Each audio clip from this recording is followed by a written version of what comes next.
How's it going, everyone? Your boy Corey, aka Crasher, here with a new video, and ladies and gentlemen, we are once again going to be talking about Pokemon Go, but this is going to be more of a serious video as we will be talking about Niantic's recent update in regards to cheating in Pokemon Go. So, without further ado, let's go ahead and get started. An update on Niantic's gameplay policy enforcement. We want to start this note by thanking you, our players, for your patience and understanding as we continuously work to facilitate a fun and fair environment for everyone.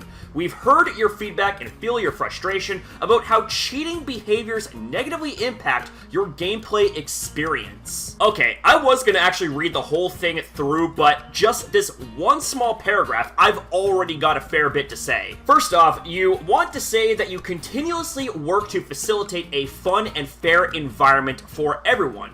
Would you care to please explain that to us there, Niantic? Because in a lot of the videos I've made in the past regarding Niantic and Pokemon Go, it seems like that right there is the antithesis of what is actually taking place. In other words, what you're saying is contradictory to what is actually taking place. And also, since when has there been an overwhelming amount of feedback and frustration in regards to cheating behaviors in Pokemon Go? There has been a lot of community pushback, mind you, but in my most recent amount of research here, there hasn't really been any pushback in regards to cheating when you compare it to other aspects of the game, such as game-breaking glitches, such as there being bad experiences when it comes to events or any form of gameplay in Pokemon Go, as well as there being pushback when it comes to shitty implementations of features that actually aren't really that good and effective to begin with. I could literally keep on going, but I don't want to make this video 20 plus minutes long, but already we are getting into some major shifty waters here just from this one paragraph, but let's keep going. It has been a little while since our most recent update from the beginning of 2021 on our efforts to prevent cheating in our games, and we wanted to share what we have been working on. Our last post was focused primarily on sharing a board overview of the actions we had taken to punish accounts we found to be cheating in multiple Niantic games. Since then, we've invested in becoming better at observing cheating behaviors and can now more reliably pinpoint these activities with higher speed and accuracy, preventing legitimate players from being punished incorrectly. Okay, so I'm gonna get into the whole cheating thing in Pokemon Go towards the end of this article here, and I just want to say right now that I do not advocate for cheating when it comes to any form of competitive aspects in life, whether it be by games, by sports, etc., etc. However, when we take into consideration how Pokemon Go is and the optics around it, it is a little bit more understanding as to why people quote-unquote cheat in Pokemon Go. Long story short, Pokemon Go is not fair. End of story. As a result, we will be ramping up enforcement against these behaviors across our games and rolling out our improved approach to anti-cheat. We are starting now by taking action against a number of accounts who we found to be in violation of our terms of service or player guidelines during recent in-game events in Pokemon Go. This is only the first step in implementing our improved cheating behavior detection and enforcement systems. These improvements will be integrated into all Niantic games to detect and punish players on a consistent and ongoing basis rather than in waves as we have in the past. Looking ahead, we'll continue to improve our methods and processes to ensure we're staying ahead of any new behaviors that allow players to unfairly exploit game rules. Please only use the official versions of our games available on the Google Play Store, Apple App Store, and Samsung Galaxy Store, and note that we do not support jailbroken or rooted devices or third-party apps. If you're unsure about which behaviors are acceptable in our games, please refer to our player guidelines, the Niantic team. So based on the wording and the quote-unquote seriousness in this post, it seems like that Niantic is really putting in a lot of effort and resources into their anti-cheating measures. Now, while that may be all fine and dandy in some cases here, I just gotta ask, where was all of this enthusiasm when the actual players of the Pokemon Go community have put forth a lot of legitimate concerns with valid proof, such as game-breaking glitches, such as there being instances where events and the games have been entirely unplayable? Or how about whenever you would implement something and it would get negative feedback and your players would make it very, very abundantly clear whether they like or dislike it? There was absolutely no energy and no response when it came to that, but yet when it comes to something more obscure, and something that based on my research as well as my own opinions about this, cheating doesn't really seem to be as problematic as actual in-game issues like glitches and other aspects to that. Yeah, all of a sudden there's this big hurrah, there's a whole bunch of energy, and there is torches and pitchforks and all that stuff. Yeah, I think you guys can understand where I'm going with this here. It seems like that Niantic doesn't really listen truly to community feedback, despite them trying to say that they do. Alright, so now I'm going to get into my own personal thoughts about anti-cheating in Pokemon Go.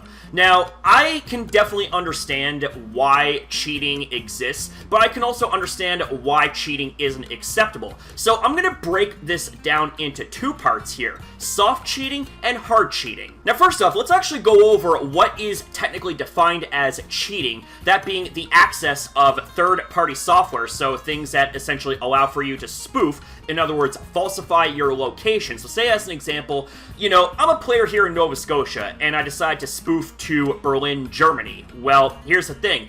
I'm physically not in Berlin, Germany, so that right there is technically breaking the rules, or if I am utilizing multiple accounts. And there are a lot of other things that fall under the umbrella of cheating, but multi-accounting and spoofing are two of the most common ways that your average Pokemon Go player can cheat. Now, when it comes to the soft cheating portion of my point of view here, I look at it like this. If you are using multiple accounts and or are spoofing for your own personal way to play that does not negatively impact players, then I think it can be said that this way of playing is not really problematic. There are many reasons why people choose to cheat in the game, and some of the most common reasons revolves around either the areas that those players live in, aka rural or remote areas in which spawns and gyms are very far and few between, or if they have very few friends or none at all. So they likely want to try and gain a good and more fair experience by having something that will allow for them to play the game that should be for everyone. This is under the premise, by the way, if you do this on one account and not multiple accounts, especially when it comes to gyms. Keep it fair and make it so that you have only one account in any gym and leave the rest of the spots to other players. Now when we get into the hard cheating, this is where I draw the line. What I would personally view as either hard cheating or behaviors and actions I do not support would be if you gym spoofed, aka using multiple accounts to knock down all gyms in your area and stuff them full with just your Pokemon, taking away spots from other players. That is a really unsporting action, and it stands to reason why there is that rule against multiple accounts, because things like that do exist. Another thing that I am against that falls under this category would be Shundo Hunting, just to stick it to the legit players and delegitimize their hard work without cheats. That is very uncool, and it's kind of why I am more serious about being a legit player. But speaking for someone who has done both, it is a much different experience, and it is something that I personally never bragged about because I know how hard the grind is, and I immensely respect it. Another thing that can be bunched in here would be spoofing for PvP optimal Pokemon. Let me explain here. So since PvP is a thing and it's got a fair amount of players being competitive, a rogue spoofer slash cheater could spoof for any PvP viable Pokemon, such as optimized IVs, as well as the Pokemon themselves, and they take those into a competitive battle against a legit player. You guys can see where that goes. Now this here does still leave the winning and losing up to the player as well as the matchups, but spoofers would have an advantage over a legit player if they had the knowledge as well as the ability to spoof from their home to gain access to PvP optimal Pokemon. When it comes to the different ways to play and interpret the game, we are playing a different game if you choose to either be legit or spoof. I do not have a problem with either because this game should be accessible for everyone without it being completely unbalanced for certain players, as well as speaking from personal experiences on both spectrums. Now these right here are just my own takeaways, my own opinions based off of the research and interpretations that I've come across. What do you guys think about the subject we've discussed here in this video? Do you agree with any of my points? Do you disagree with any of my points? Do you agree with the anti-cheating measures, or do you disagree with the anti-cheating measures? Either way, ladies and gentlemen, I would love to hear you guys out in the comments down below. Thank you very much for watching. Thank you for your time as well in viewing this video. Have yourself a damn good one, people, and I'll see you next time.